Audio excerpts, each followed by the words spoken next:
Hello students, कैसे हैं आप लोग? आई होप आप लोगों की पढ़ाई अच्छी चल रही होगी। देखिए, कल हम लोग 2016 का यूजीसी नेट का क्वेश्चन पेपर सॉल्व कर रहे थे। आज उसके आगे शुरू करते हैं। देखिए, तो चलिए आइए शुरू करते हैं। आपकी स्क्रीन पर आपको पहला क्वेश्चन दिखाई दे रहा होगा कि चौपाई छंद का पूर्व रूप क्या है। तो याद रखिएगा कि चौपाई छंद का जो पूर्व रूप होता है उसे अरिल्य कहते हैं। यहाँ सॉल्यूशन में भी दिया गया होगा कि जो चौपाई होता है वो 16 मात्राओं का छंद होता है तथा अरिल्य जिसे कि अडिल्य भी कहते हैं में 16 मात्राएं होती हैं। इस चीज़ को याद रखिएगा, इसीलिए यूजीसी के अनुसार अरिल्य जो है इसका करेक्ट आंसर है।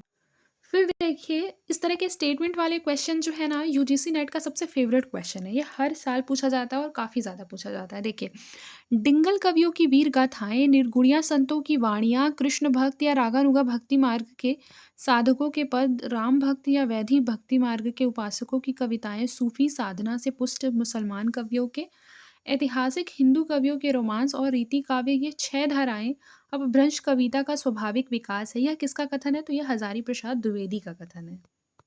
फिर अगला क्वेश्चन देखिए कि कुंडलिनी के उद्बुद्ध होने पर जो विस्फोट होता है उसे क्या कहते हैं? तो उसे नाद कहते हैं। Option number A. फिर हमारा अगला क्वेश्चन है कि स्वामी अग्रदास का संबंध किस भक्ति शाखा से है? तो याद रखिएगा, जो स्वामी अग्रदास थे वो राम भक्ति शाखा के थे। फिर देखिए, यहाँ पे लिखा है कि जो रसिक संप्रदाय है, रसिक संप्रदाय में इन्हें अग्र अली भी कहा जाता है। ठीक है। और स्वामी अग्रदास द्वारा रचित प्रमुख ग्रंथ थे हितोपदेश, ध्यान मंजरी, राम ध्यान, कुंडलिया अष्टयाम या रामा अष्टयाम। ठीक है, इस चीज को भी याद रखिएगा।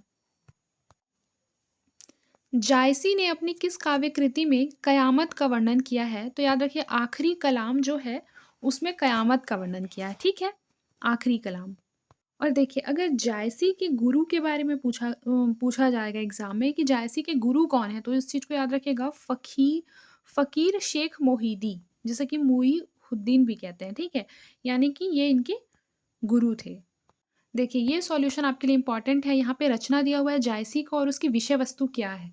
ये ना मैच द कॉलम में काफ़ी ज़्यादा पूछा जाता है। ठीक है, देखिए, आखिरी कलाम की विषय वस्तु क्या है? आखिरी कलाम में जैसा कि ऊपर में क्वेश्चन में बताया गया, कयामत का वर्णन है। ठीक है, और मुगल बादशाह बाबर की प्रशंसा है। मान लीजिए क्वेश्चन पूछ देता है इस बार, आपके आने वाला जो एग्ज़ाम है यूजीसी नेट का, उसमें पूछ देता है कि मुगल बादशाह बाबर की प्रशंसा जायसी के कौन से ग्रंथ में मिलता है? तो याद रखिएगा, आखिरी कलाम में। इस तरह के क्वेश्चन बनाए जाते हैं, तो आपको उसका सारा बैकग्राउंड पता होना चाहिए।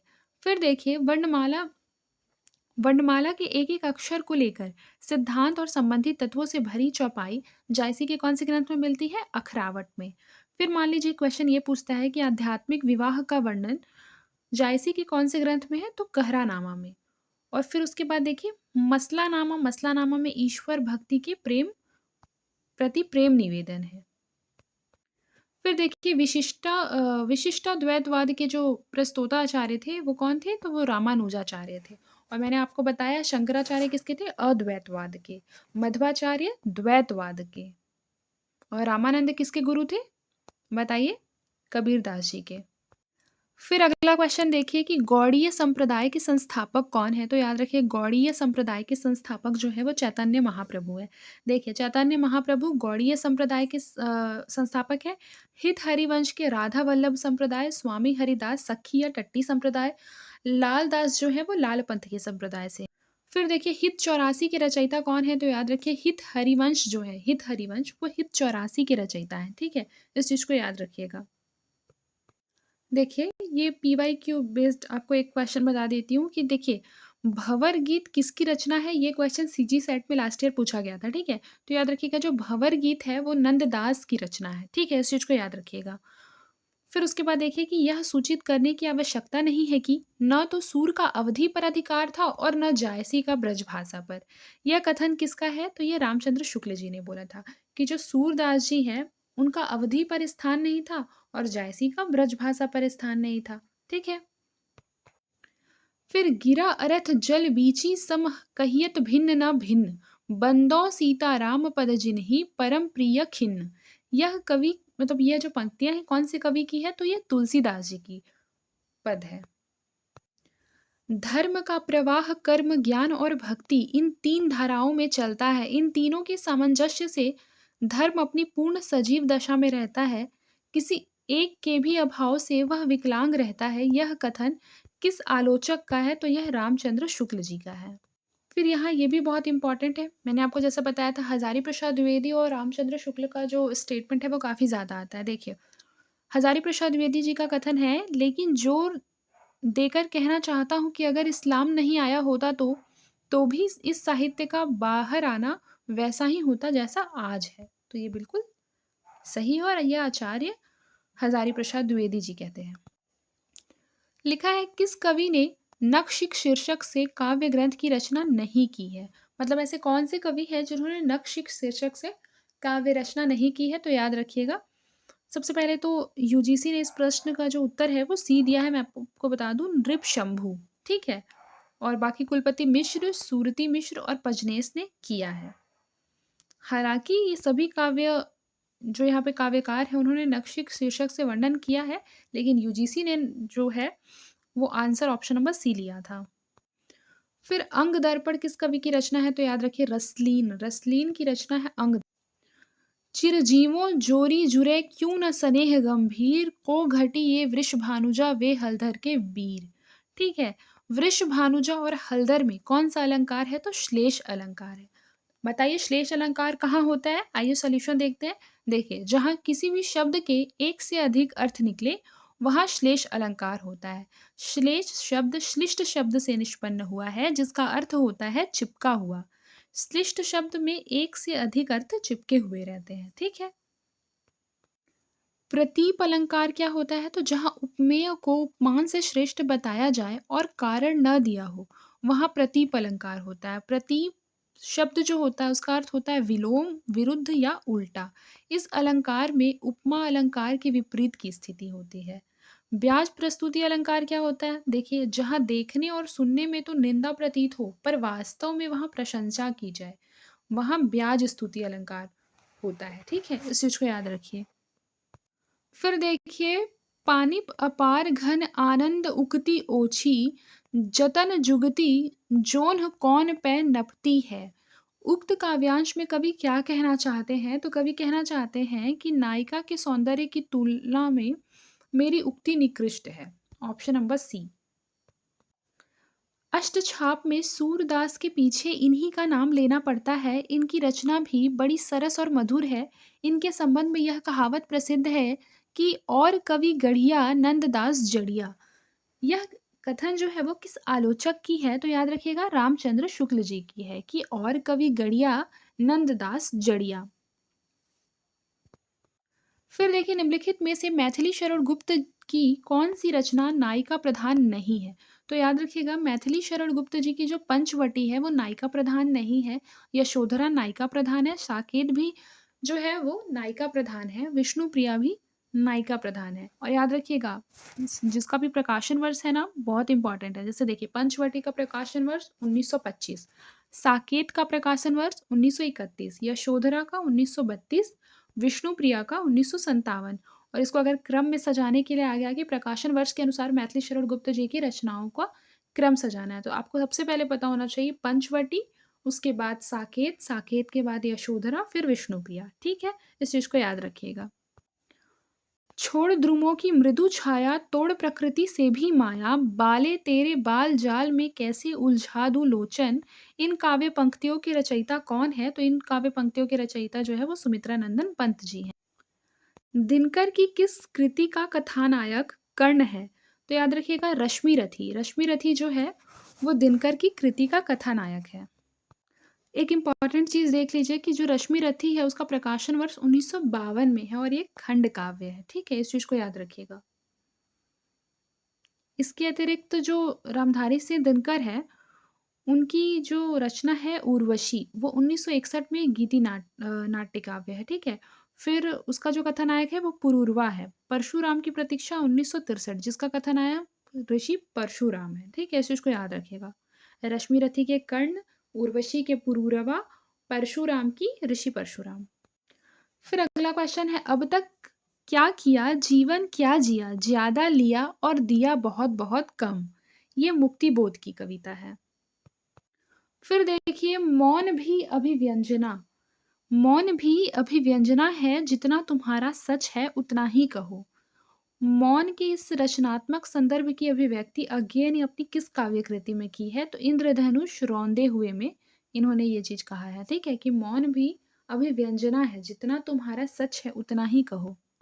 फिर अगला है विद्रोहिणी अम्बा नाटक की रचयिता कौन है? तो विद्रोहिणी अम्बा जो नाटक है वो उदय शंकर भट्ट की है। देखिए, उदय शंकर भट्ट के नाटक और हैं चंद्रगुप्त मौर्य, विक्रमादित्य, दाहर अथवा सिंधु पतन, सागर विजय, विद्रोहिणी अम्बा, कमला, मत्स्यगंधा, विश्वामित्र, राधा, मुक्तिपथ, शक विजय, अशोक वन वंदनी, गुरु द्रोण का अंतनिरीक्षण, अश्वत्थामा और असुर सुंदरी। फिर देखिए गोविंद वल्लभ पंत के नाटक है कंजूस की खोपड़ी, वरमाला, राजमुकुट, अंगूर की बेटी, अंतःपुर का छिद्र, ययाति, तुलसीदास, आत्मदीप। फिर है सेठ गोविंद दास के नाटक है प्रकाश, कर्तव्य, सेवा पथ, विकास, संतोष कहाँ, कर्ण, महत्व किसे, गरीबी और अमीरी। चंद्रगुप्त विद्यालंकार के नाटक है अशोक और रेवा। फिर अगला क्वेश्चन है कि किस नाटक का प्रछन्न नायक गौतम बुद्ध है? तो लहरों के राजहंस के जो प्रछन्न नायक है वो गौतम बुद्ध है।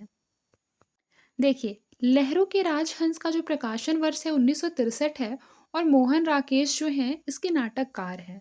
अजात शत्रु नाटक किसने लिखा है? जयशंकर प्रसाद जी ने। विक्रमादित्य नाटक किसने लिखा है? उदय शंकर भट्ट ने। फिर है दशाश्वमेध किसने लिखा है? लक्ष्मी नारायण मिश्र ने। और प्रकाशन वर्ष भी एकदम रट लीजिएगा। फिर देखिए निम्नलिखित नाटकों में से कौन सा नाटककार सर्वाधिक नाटकों का रचयिता है? तो याद रखिए लक्ष्मी नारायण लाल जो है वो सर्वाधिक उन्होंने नाटक लिखा है। पूष की रात कहानी का प्रमुख पात्र कौन है? तो पूष की जो रात कहानी है उसका प्रमुख पात्र है अलगू। पूष की रात, हल्कू, मुन्नी, जबरा, ये सारे पूष की रात के पात्र हैं। और पूष की रात कहानी किसने लिखा है? मुंशी प्रेमचंद जी ने। ठीक है, इस चीज को याद रखिएगा। और पंच परमेश्वर जो कि प्रकाशन वर्ष 1916 है उसका पात्र है अलगू चौधरी और जुम्मन शेख। यहाँ पूछ रहा है पूष की रात कहानी का प्रमुख पात्र कौन है? तो अलगू तो हो जाएगा पंच परमेश्वर का। ठीक है, तो उसका करेक्ट आंसर हो जाएगा हल्कू, ऑप्शन नंबर सी होगा। यहाँ ये गलती से यहाँ लगता है बी लिख दिया, सी होगा। सूरज का सातवां घोड़ा के लेखक कौन है? तो ये धर्मवीर भारती की नॉवेल है सूरज का सातवां घोड़ा, और इसका जो प्रकाशन वर्ष है 1952 है। ये तो बहुत इंपॉर्टेंट है, प्रकाशन वर्ष याद करना, ये कर लीजिएगा। और गुनाहों का देवता 1949, ये भी धर्मवीर भारती की ही है। और राजेंद्र यादव के उपन्यास कौन कौन से हैं? प्रेत बोलते हैं, उखड़े हुए लोग, उल्टा, शह और मात, एक इंच मुस्कान, अनदेखे अनजान पुल, मंत्रविद्ध। फिर देखिए आवारा मसीहा औपन्यासिक जीवनी किसके जीवन पर आधारित है? तो याद रखिए जो आवारा मसीहा है वो शरद चंद्र के जीवन पर आधारित है। ठीक है, आवारा मसीहा, और आवारा मसीहा का प्रकाशन वर्ष याद कर लीजिए 1974। ठीक है, और इसे लिखा किसने है? विष्णु प्रभाकर ने। किसके जीवन पर आधारित है? शरद चंद्र। ये क्वेश्चन पूछा गया था इस बार सीजी सेट में। ठीक है, तो ये आपके लिए इंपॉर्टेंट हो जाता है। फिर देखिए विवेकानंद की जो जीवनी है योद्धा सन्यासी, ये हंसराज रहबर के द्वारा लिखा गया है। महात्मा गांधी की जीवनी है अकाल पुरुष गांधी, ये जैनेन्द्र के द्वारा लिखा गया है। कब? 1968 इसका प्रकाशन वर्ष है। बापू भी महात्मा गांधी पर लिखा गया है घनश्याम दास बिड़ला के द्वारा। महात्मा गांधी का एक और जीवनी है बापू के कारावास की कहानी, प्रकाशन वर्ष है 1949, सुशीला नायर के द्वारा लिखा गया है। फिर देखिए कौन सा उपन्यास भीष्म शाहनी द्वारा रचित नहीं है? तो याद रखिएगा झरोखे, कड़िया, बसंती, ये भीष्म साहनी का है। जो पीढ़ियां है वो भीष्म साहनी का उपन्यास नहीं है। ठीक है, देखिए यहाँ अमृतलाल नागर के उपन्यास दिए हैं, एक बार पढ़ लीजिए, आपको याद रहेगा। महाकाल, सेठ बांकेलाल, बूंद और समुद्र, शतरंज के मोहरे, सुहाग के नुपुर, अमृत और विष, सात घूंघट वाला मुखड़ा, एक एकदा नैमिषारण्य। देखिए ये वाला क्वेश्चन ये पूछा गया है, ये पीवाईक्यू में भी पूछा गया है कि एकदा नैमिषारण्य ये किसका रचना है? तो याद रखिएगा अमृतलाल नागर का। मानस के हंस भी है, नाचो बहुत गोपाल भी पूछा गया था, खंजर नयन भी पूछा जा चुका है, अमृतलाल नागर का है। बिखरे तिनके, अग्निगर्भा, करवट ये सारे अमृतलाल नागर के हैं। भीष्म साहनी के उपन्यास देख लीजिए, झरोखा, कड़िया, तमस, वसंती, मैयादास की माड़ी, कुंतो, नीलू नीलिमा, नीलोफर। नागार्जुन द्वारा रचित मछुआरों के जीवन पर आधारित उपन्यास कौन सा है? तो याद रखिए सागर, लहरें और मनुष्य। देखिए ये सबसे इम्पोर्टेंट है उपन्यास याद करना, उसके उपन्यासकार का नाम और विषय वस्तु क्या था, बहुत इम्पोर्टेंट है। ये कौन सी विषय वस्तु पर लिखा गया, कौन सा उपन्यास है? जैसे देखिए यहाँ लिखा हुआ है वरुण के बेटे। वरुण के बेटे उपन्यास जो है उसका प्रकाशन वर्ष 1957 है। नागार्जुन उनके उपन्यासकार है। विषय वस्तु क्या है? मिथिला के मछुआरों के संघर्ष की कथा। मिथिला के मछुआरों की संघर्ष की कथा, ठीक है, इस चीज को याद रखिए। फिर है सागर, लहरें और मनुष्य, 1956, उदय शंकर भट्ट। बम्बई के बरसोवा मछुआरों की जिंदगी का चित्रण, ठीक है, इस पर लिखा गया है सागर, लहरें और मनुष्य। फिर देखिए बूंद और समुद्र, 1956, अमृतलाल नागर की है। लखनऊ के चौक के रूप में भारत की विभिन्न छवि का चित्रण। डूब, डूब जो है उपन्यास वो उसका प्रकाशन वर्ष 1971 है और वीरेंद्र जैन के द्वारा लिखा गया है। मध्य प्रदेश के पिछड़े जो पहाड़ी अंचल की पीड़ा है उसके बारे में डूब में वर्णन किया गया है। माटी की मूर्तें के लेखक कौन है? तो राम वृक्ष बेनीपुरी के द्वारा लिखा गया है माटी की मूर्तें। ये अगर इसकी विधा पूछेगा तो इसकी जो विधा है वो रेखा चित्र है। और प्रकाशन वर्ष माटी की मूर्तें का प्रकाशन वर्ष क्या है? 1946, याद रखिएगा। और माटी की मूर्तें क्या है? प्रकाशन वर्ष, सॉरी, माटी की मूर्तें की जो विधा है वो रेखा चित्र है। यहाँ देखिए जल्दी से रिवाइज कर लीजिए, माटी की मूर्तें का प्रकाशन वर्ष 1946 है और राम वृक्ष बेनीपुरी लेखक है। राम वृक्ष बेनीपुरी के और रेखा चित्र है गेहूं और गुलाब, लाल तारा, मील के पत्थर और कुछ शब्द कुछ रेखाएं, ये विष्णु प्रभाकर की रेखा चित्र है। 10 तस्वीर जगदीश चंद्र माथुर की है और पद्म पराग पद्म सिंह शर्मा की है और प्रबंध मंजरी ये भी पद्म सिंह शर्मा की है। कर्मवीर पत्रिका के संपादक कौन थे? तो याद रखिएगा माखन लाल चतुर्वेदी जो हैं वो कर्मवीर पत्रिका के संपादक थे। देखिए कर्मवीर पत्रिका जो है वो प्रकाशन वर्ष 1924 है और संपादक इसके कौन थे? माखन लाल चतुर्वेदी तथा माधवराव सप्रे।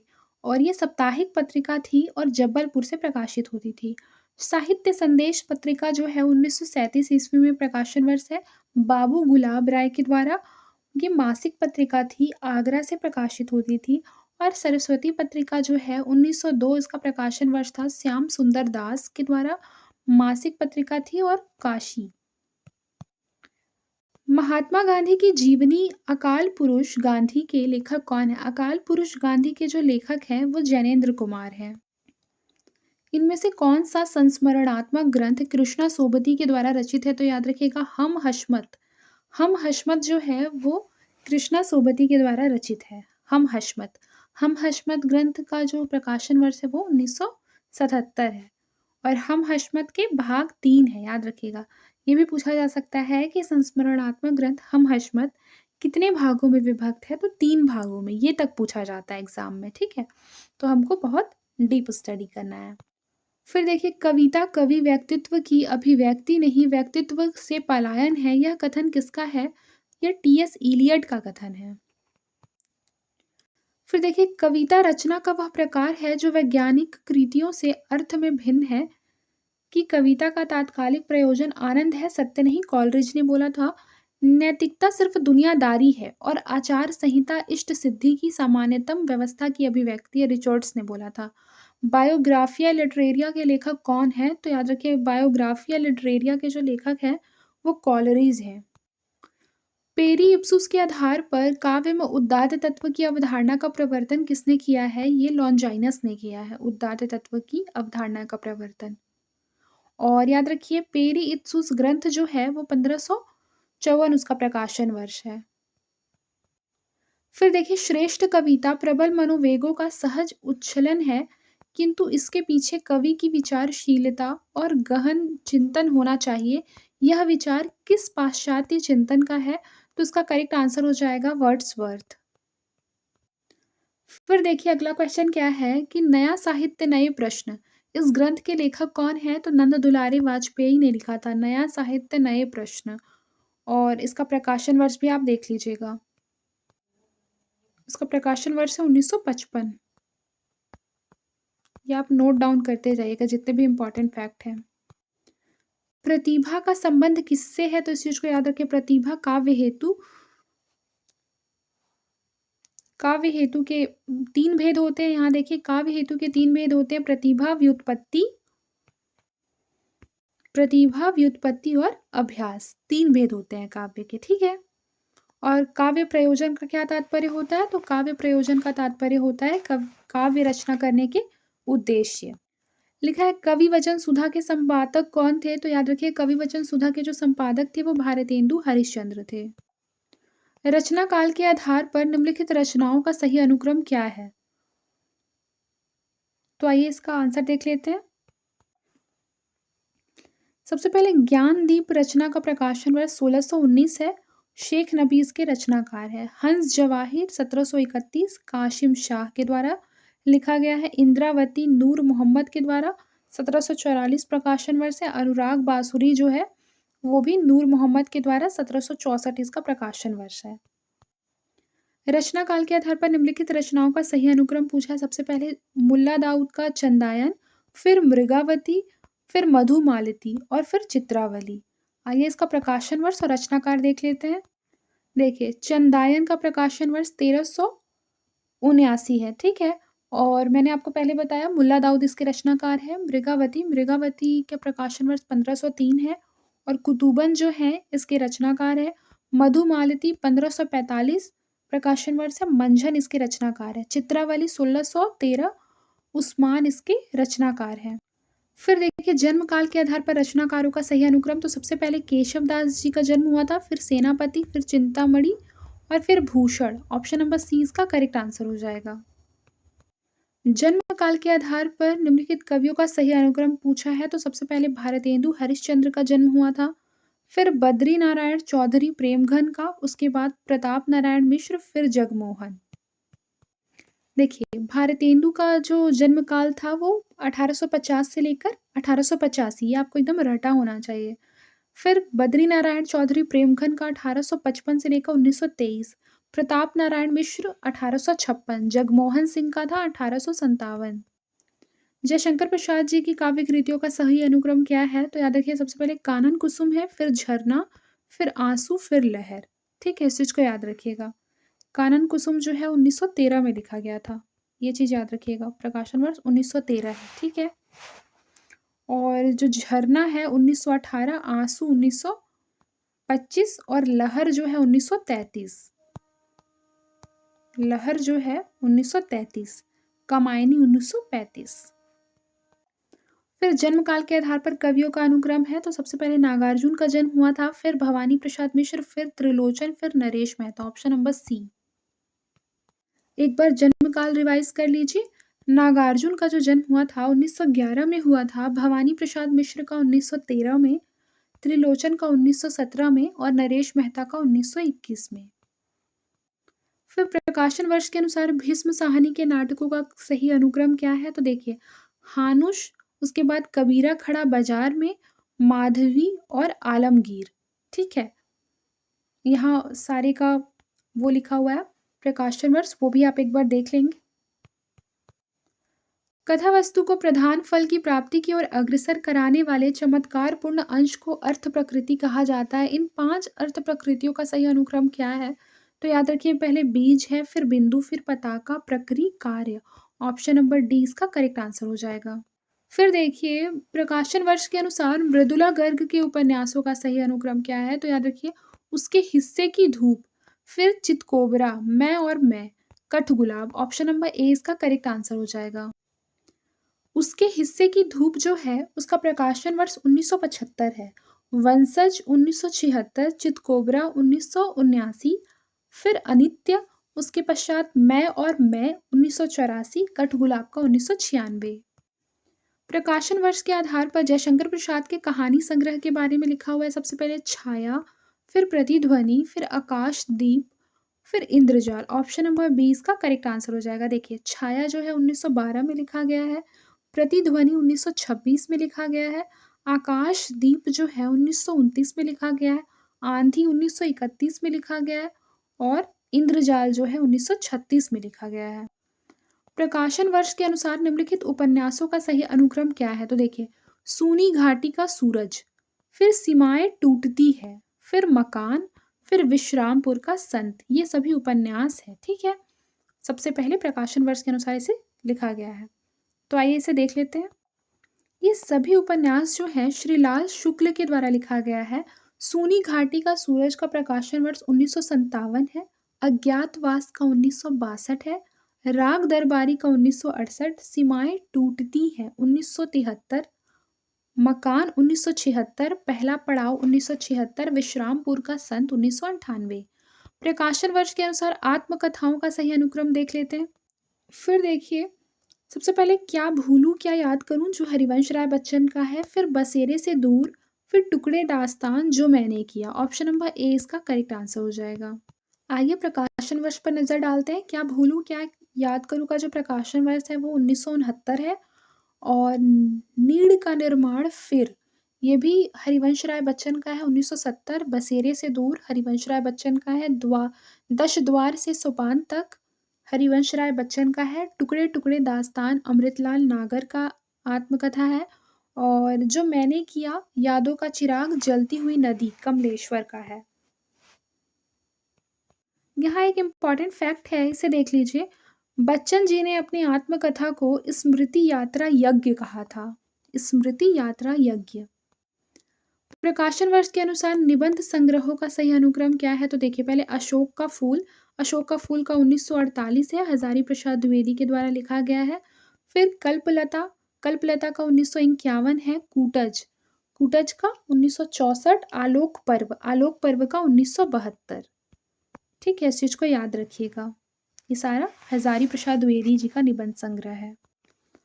प्रकाशन वर्ष के अनुसार आलोचना ग्रंथों का सही अनुक्रम क्या है? तो पहले आधुनिक हिंदी साहित्य, फिर रस सिद्धांत दक्षिणी हिंदी का साहित्य, फिर मार्क्सवादी साहित्य चिंतन। ऑप्शन नंबर ए इसका करेक्ट आंसर हो जाएगा। आधुनिक हिंदी साहित्य प्रकाशन वर्ष 1940, डॉक्टर लक्ष्मी सागर वार्ष्णेय। उसके बाद रस सिद्धांत 1964, डॉक्टर नगेंद्र। दक्षिणी हिंदी का साहित्य 1970, श्री राम शर्मा। मार्क्सवादी साहित्य चिंतन 1973 ईस्वी, शिव कुमार मिश्र। रस सिद्धांत 1977, नंद दुलारे वाजपेयी। याद रखिएगा, यहाँ पर याद रखने वाला फैक्ट है कि जो रस सिद्धांत है जिसका प्रकाशन वर्ष 1977 है, ये नंद दुलारी वाजपेयी की है और ये आलोचनात्मक ग्रंथ है। इसकी रचना नंद दुलारे वाजपेयी ने भी की है। ठीक है, इस चीज को याद रखिएगा। और डॉक्टर नगेंद्र ने भी की है। ठीक है, दोनों ने की है। फिर देखिए, स्थापना है कि रसो वे सह। तर्क क्या दे रहा है कि इसलिए रस को ब्रह्मस्वाद सहोदर कहा गया है। तो ए और आर दोनों ही सही है। देखिए, रसो वे सह का तात्पर्य है ब्रह्मानंद का समानार्थी, जिसका उल्लेख सर्वप्रथम तैत्तिरीय उपनिषद में मिलता है। भारतीय काव्य शास्त्रों में सर्वप्रथम भट्ट नायक ने रस को ब्रह्मानंद सहोदर कहा था। ये क्वेश्चन भी पूछा जा सकता है कि काव्य शास्त्रियों में सर्वप्रथम किसने रस को ब्रह्मानंद यानी कि ब्रह्म स्वाद सहोदर कहा था या ब्रह्म स्वाद कहा था, मतलब ब्रह्म का स्वाद रस को। तो ये भट्ट नायक ने कहा था। देखिए, अजर्शन क्या कह रहा है कि छायावाद केवल व्यक्ति के प्रेम और सौंदर्य यौवन की कविता है, तो ऐसा नहीं है। ठीक है, फिर इसलिए उसमें सामाजिक नैतिकता की उपेक्षा मिलती है, ऐसा भी नहीं है। तो ये दोनों ही कथन गलत हो जाएंगे। ऑप्शन नंबर डी इसका करेक्ट आंसर हो।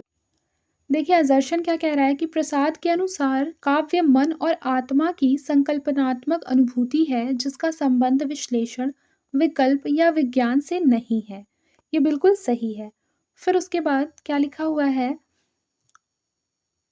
देखिए, सबसे पहली बात यहाँ पर क्या लिखा हुआ है कि जो काव्य है वो मन आत्मा की संकल्पनात्मक अनुभूति है, जिसका संबंध विश्लेषण विकल्प से तो अवश्य होगा और विज्ञान से भी होगा ही। यहाँ नहीं लिखा हुआ है। ठीक है, आपको नहीं को क्वेश्चन में बहुत केयरफुली रीड करना है, नहीं तो हमारा क्वेश्चन रॉन्ग हो जाएगा। तो इस तरह से ये स्टेटमेंट जो हो जाएगा वो रॉन्ग हो जाएगा क्योंकि यहाँ नहीं लिखा हुआ है। फिर देखिए तर्क क्या दे रहा है, रीज़न क्या है?